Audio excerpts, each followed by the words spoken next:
તો હવે જે અમારા મિત્ર આજકાલ જે મસીહા બન્યા છે એ ક્યારેક આવે તો એમને કહેજો કે ભાઈ તો આ 25 વર્ષના નોજવાનોને જેને ભૂતકાળનું શાસન જ નથી જોયું, તેને 2-5% મતની લાલચમાં તું ક્યાં એમને ગેરમાર્ગે દોરે છે?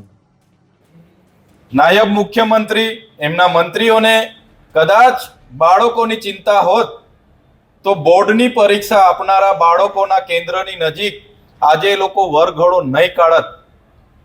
આજે ગૃહનો દિવસ છે, મહત્વનો દિવસ છે, છતાં જ આદિજાતિ વિસ્તારના એ મંત્રી હોય, આદિજાતિ મંત્રી, રાજ્ય કક્ષાના મંત્રી, એમના ધારાસભ્ય બધા જ ત્યાં છે અને ચૈતર વસાવા વિશે ટીકા ટિપ્પણીઓ કરે છે, ભાષણો કરે છે. ડેડિયાપાડામાં ચૈતર વસાવાના ગઢમાં આજે ભારતીય જનતા પાર્ટીએ ગાબડું પાડ્યું છે.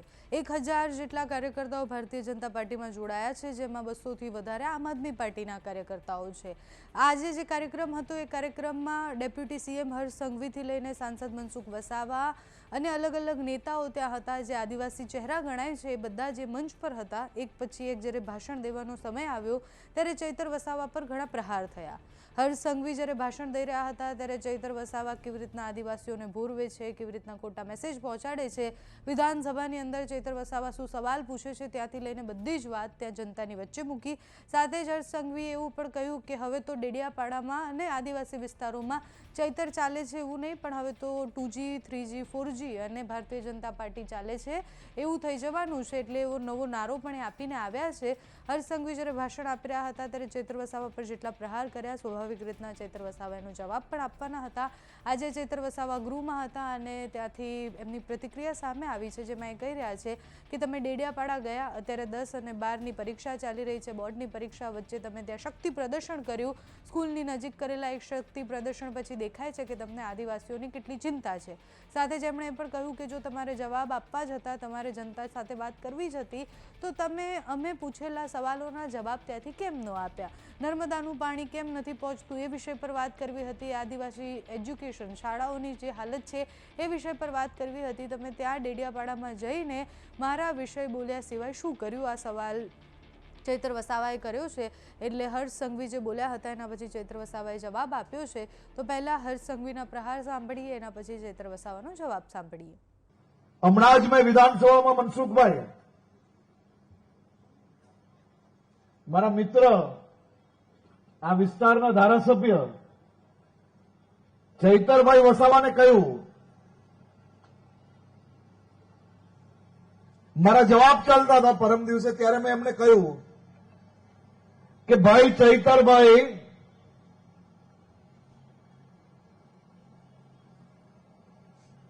તમારી ઉંમર ને મારી ઉંમરના નોજવાનોને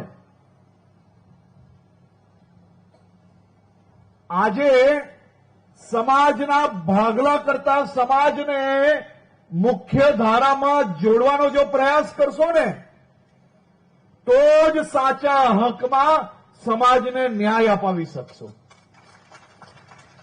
મીડિયા, સોશિયલ મીડિયામાં આરોપ પ્રત્યારોપ, સમાજને ભડકાવવા, યુવાનોને ગેરમાર્ગે દોરવા, એ રાજનીતિમાં મત જરૂરથી અપાવી લેશે, પરંતુ સમાજ જે દિવસે ઓળખશે, સમાજને જે દિવસે ખબર પડશે કે આ તો માત્ર ને માત્ર મત બેંક માટે સમાજને બીજા સમાજોથી દૂર રાખવાનો પ્રયત્ન કરવામાં આવ્યો, ત્યારે સમાજ કોઈને છોડશે નહીં. મેં મારા મિત્રને કહ્યું કે જો સાચી હકીકત જાણવી હોય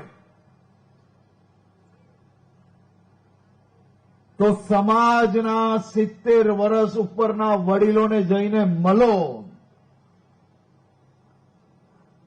મેં એમને કહ્યું કે તમારી સાથી પાર્ટીની કોંગ્રેસની સરકારે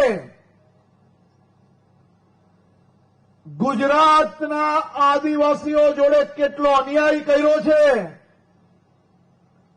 તે જાણવું હોય તો આજના 25 વર્ષની કે મારી ઉંમરના નોજવાનોને એનો અંદાજો ના જ હોય, કારણ કે આપણા સૌ લોકોનો જન્મ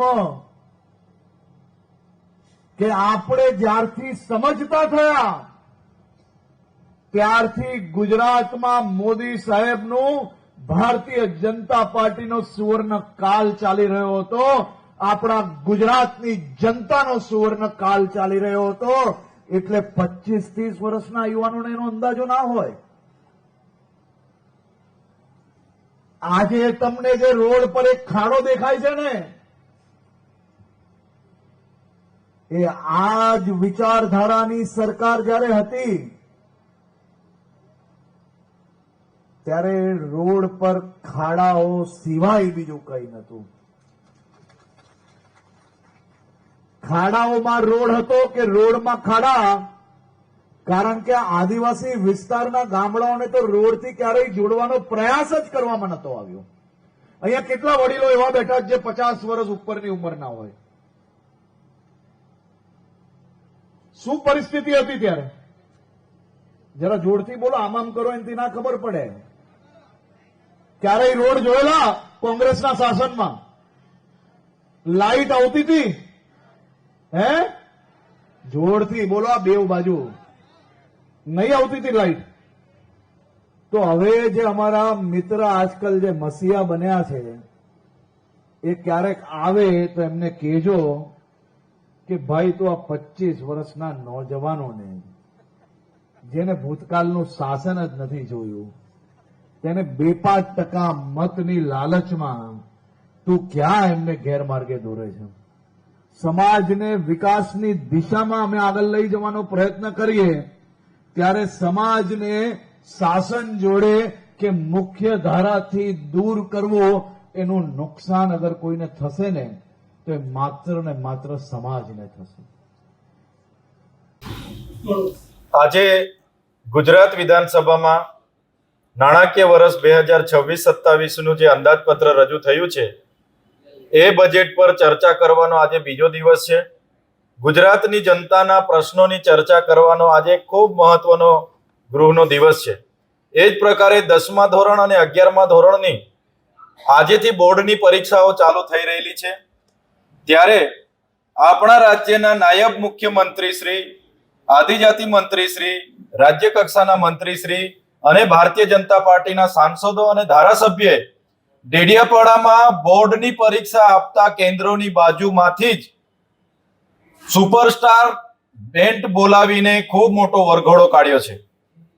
નાયબ મુખ્યમંત્રી, એમના મંત્રીઓને કદાચ બાળકોની ચિંતા હોત તો બોર્ડની પરીક્ષા આપનારા બાળકોના કેન્દ્રની નજીક આજે એ લોકો વરઘોડો નહીં કાઢત, પણ એમણે ત્યાં વરઘોડો કાઢ્યો છે અને બોર્ડ પરીક્ષા આપનારા વિદ્યાર્થીઓને ડિસ્ટર્બ કરવાનું કામ કર્યું છે.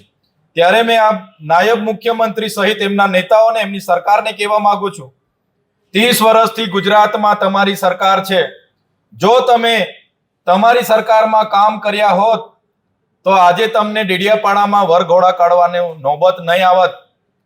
આજે ડેડિયાપાડામાં માન્ય નરેન્દ્રભાઈ મોદી સાહેબ આવ્યા નવેમ્બરમાં, અને એની પછી તરત તમને વરઘોડા કાઢવાની શું જરૂર પડી છે? આજે ગૃહનો દિવસ છે, મહત્વનો દિવસ છે, છતાં જ આદિજાતિ વિસ્તારના એ મંત્રી હોય, આદિજાતિ મંત્રી, રાજ્ય કક્ષાના મંત્રી, એમના ધારાસભ્ય બધા ત્યાં છે અને ચૈતર વસાવા વિશે ટીકા ટિપ્પણીઓ કરે છે, ભાષણો કરે છે. જે મનસુખભાઈ વસાવાની તારીફ નાયબ મુખ્યમંત્રીએ કરી હમણાં ભાષણમાં, ત્યારે મંત્રીશ્રીને હું યાદ અપાવું, આ તમારા સાંસદ 60 ટર્મથી સાંસદ છે, એમના પોતાના ગામમાં જવા માટેનો રસ્તો બનાવી નથી શક્યા. એમના ગામ જૂના રાજના રસ્તા માટે મારે ત્યાંથી પદયાત્રા કરવી પડી. સન્માન્ય ગૃહમાં પણ એ મુદ્દો લાવવો પડ્યો. આ તમારા સાંસદને પહેલા કહો કે પહેલા એમના ગામનો રસ્તો બનાવે. જે ગણપત વસાવાની તમે વાત કરો છો, એ ગણપત વસાવા જ્યારે આદિજાતિ મંત્રી હતા ત્યારે જ આદિજાતિઓના ખોટા પ્રમાણપત્ર એમણે મેળાવડા કરીને બિન આદિવાસીઓને આપ્યા છે, જેના કારણે આજે નોકરી હોય કે રાજકીય અનામત પર આદિવાસીના અધિકારો જ્યાં હોય છે એનો કોટા હોય છે. બિન આદિવાસી લાખો લોકો આજે નોકરીઓમાં જોડાઈ ગયા, આજે શિક્ષણમાં જોડાઈ ગયા, આજે ચૂંટણીઓ પણ બિન આદિવાસી લોકો રિઝર્વ બેઠકો પરથી લડે છે. માન્ય મુખ્યમંત્રી, નાયબ મુખ્યમંત્રીને હું કહેવા માંગુ છું, હમણાં થોડા દિવસ પહેલા સન્માન્ય ગૃહમાંથી એવો મને જવાબ આપ્યો કે નર્મદા જિલ્લામાં 11,253 બાળકો કુપોષણથી પીડાય છે. એની નિવારણની વાત તમે કેમ નથી કરતા?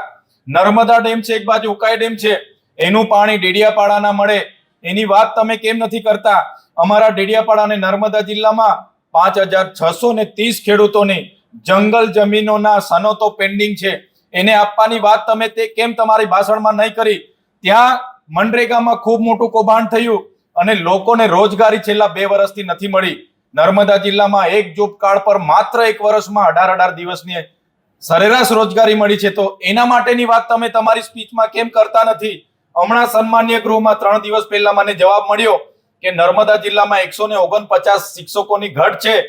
નર્મદા જિલ્લામાં 145 શાળાઓ એક શિક્ષકથી ચાલે છે. એની વાત તમે તમારા સ્પીચમાં કેમ નથી કરતા?